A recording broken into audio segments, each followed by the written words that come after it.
네, 네 번째 신앙 카드는 뿌리 깊은 신앙인의 7가지 습관입니다.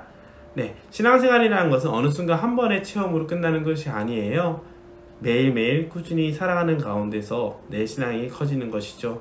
그래서 많은 사람들이 착각하는 것 중 하나가 바오로 사도가 한 번에 변해서 하느님을 찾았다고 생각하는 경우도 있고, 아우구스티누스 성이 또 한 번의 체험으로 하느님께 완전히 갔다고 생각하는 사람이 있는데, 그 앞의 내용을 좀 더 보면은 그게 아니구나 라는 걸 깨달을 수 있어요.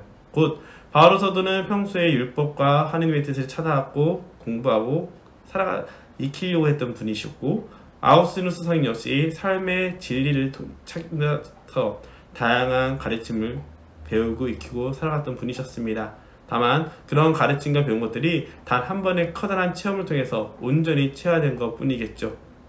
따라서 우리 역시 단순히 말만 하는 것이 아니라, 어떤 행사 한 번으로 하는 것이 아니라 내 삶의 작은 것들을 하나하나 쌓아가는 중에 나의 신앙은 무럭무럭 자라날 수 있게 됩니다. 그래서 첫 번째 신앙 습관은 자신의 영혼을 돌보다입니다. 마태복음 4장 4절에는 이런 말이 있죠. 사람은 빵만으로 살지 않고 하느님의 입에서 나오는 모든 말씀으로 산다. 곧 우리가 신앙생활을 하면서 어느 날 한번 몰아서 성경을 봐야지 이런 것이 아니라 매일매일 작은 부분이라도 성경 말씀을 보는 것. 요즘은 다양한 방법이 있죠. 가톨릭 어플을 깔아서 출근길에 혹은 등굣길에 혹은 잠깐 앉아서 쉴 때 가톨릭 어플 안에서 그날의 복음을 읽는 것만 해도 충분히 도움이 되겠죠. 이렇게 매일매일 하느님의 말씀을 자주 접하려는 노력이 필요하고요. 두 번째, 믿음을 세운다는 것은 사무엘 1상권 30장 6절에 있는 것인데, 다윗이 공경에 빠졌을 때도 하느님에 대한 믿음으로 흔들리지 않았다는 뜻이거든요. 즉, 나와 하느님과의 관계를 의심하지 않고, 물론 더 큰 믿음을 향한 긍정적인 의심과 성찰은 중요하지만 그게 아니라 단순히 불안하거나 주변 사람들을 보면서 내 믿음 자체를 부정하고 싶은 마음을 들지 않도록 꾸준히 내 마음을 돌보는 것이 중요합니다. 즉, 나와 하느님과의 관계를 늘 찾아내려고 하는 자세가 중요하다는 것이겠죠. 제일 좋은 방법은 양심 성찰을 자주 하는 것일 겁니다. 세 번째, 표현에 신중하다는 것은 잠언의 말로 혀에 죽음과 삶이 달려있으니 혀를 사랑하는 자는 그 열매를 먹는다. 곧 내가 했던 말을 통해서 내 삶을 증명할 수밖에 없을 거예요. 내가 보다 관심 있는 것을 더 바라보게 되니 주로 이야기하는 주제 자체를 잘 선정하려고 하는 노력이 필요하다는 겁니다. 네 번째, 삶을 구축한다. 이게 좀 구축한다는 말이 좀 어려워서 어떻게 번역할까 고민하다가 그냥 이렇게 했는데요. 여호수아에게는 이런 말이 나와요. 율법서의 말씀이 내 입에서 떠나지 않도록 그것을 밤낮으로 되뇌어 거기에 쓰인 것을 모두 명심하여 실천해야 한다. 그러면 내 길이 번창하고 내가 성공할 것이다.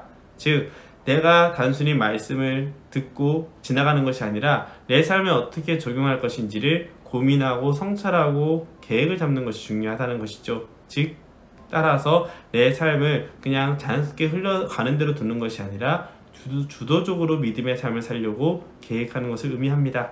알다시피 계획한 것을 보면은 우리가 크게 노력을 하지 않아도 자연스럽게 신앙생활로 나아갈 수 있다는 것을 알 수 있을 거예요.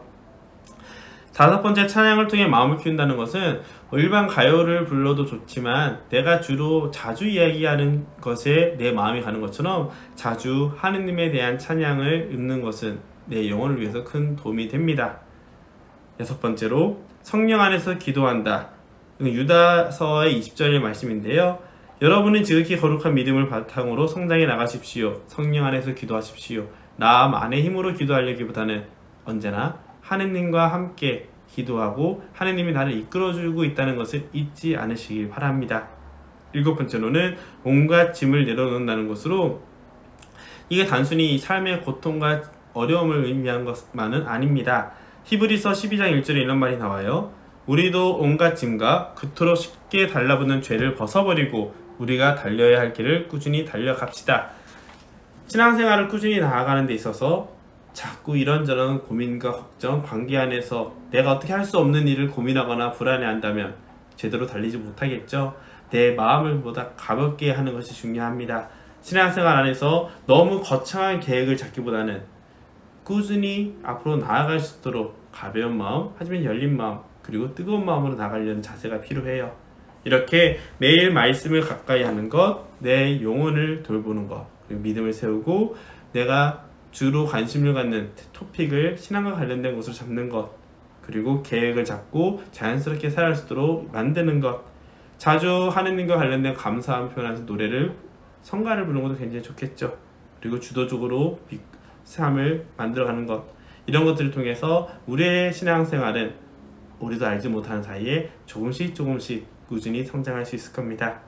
그래서 이 7가지 습관을 정리할 수 있는 가장 핵심적인 성경 구절은 마태복음 25장 21절에 있는 내가 작은 일에 성실하였으니 와서 내 주인과 함께 기쁨을 나누어라. 신앙생활은 큰 것이 아니에요. 내 매일매일 하는 작은 행동들을 통해서 나와 주변이 변해간다는 것, 그리고 우리가 가볍게 지나칠 수 있는 생활들을 꾸준히 충실히 임함으로써 하느님 안에서 더 큰 상을 받을 수 있다는 걸 기억하면 좋을 것 같습니다. 꾸준하는 건 쉽지 않습니다. 그럼에도 불구하고 내 삶이 참된 행복을 느끼고 바라보고 싶다면 그 꾸준함 속에서 답이 있다는 희망을 잃어버리지 않았으면 좋겠습니다.